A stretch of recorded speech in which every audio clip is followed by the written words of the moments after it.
If you've spent any time on Newgrounds or Congregate lately, you've probably noticed a strange new category of game cropping up: idle games. Idle games are an odd breed that has almost no interactivity at all. You basically just sit back and watch numbers go up. And yet, they're actually immensely popular. How could that be, you might reasonably ask? Well, the first and most obvious reason is because human beings like seeing numbers go up. It sounds silly, but it's hard to deny. Our love of watching those little progress bars fill up is such an essential part of game design, not to mention its importance to all those Skinner box systems you see in games. But there's gotta be more to the recent popularity of idle games than just our love of watching progress happen. There must be some other reason they're catching on now. After all, these are some of the simplest games ever to create. You'd think something this compelling and easy to make would have taken off years ago. So then what's changed?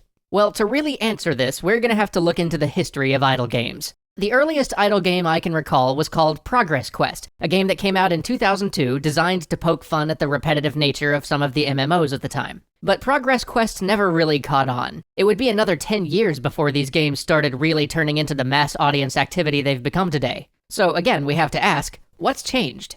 Well, first off, how you access these games has changed. Rather than having to install a program and having all of your game data stored locally so you have to always be using the same machine when you play, now you can access these games online. They're accessible from anywhere, and on all sorts of devices. But still, the web is the only platform where these games have really taken off. They're almost non-existent as downloadable PC games or console titles. And even on the mobile and tablet marketplace, they aren't a fraction as popular as they are on the web.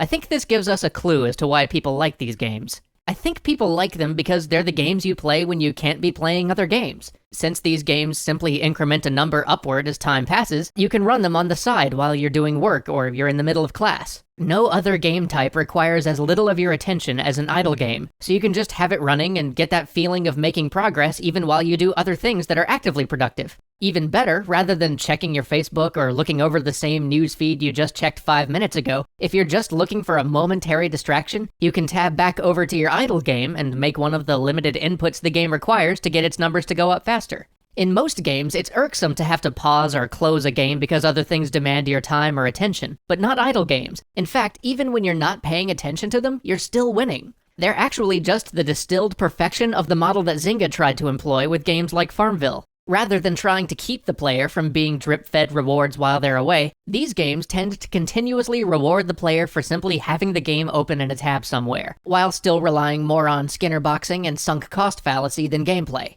Weirdly though, it seems that more of the players of this sort of game are aware of that and are fundamentally looking for it. They're looking for something to do that's easy and shows them that they're clearly making progress while engaged in tasks that might not. But there's a second major element that's changed since the days of Progress Quest. Us.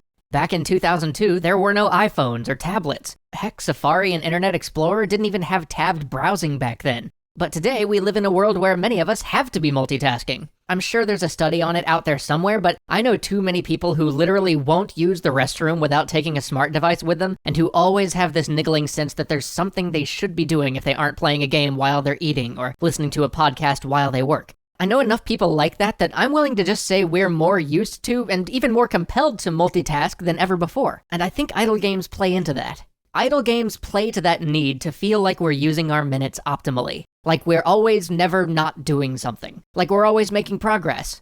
James was talking at a high school recently, and he got a chance to ask a few idle game players there why they played, and after getting through the usual, it's cool I guess, responses, several of them mentioned that it was actually hard for them to sit through a lecture without doing anything else. It made them feel weird and nervous, and idle games were a good answer to that.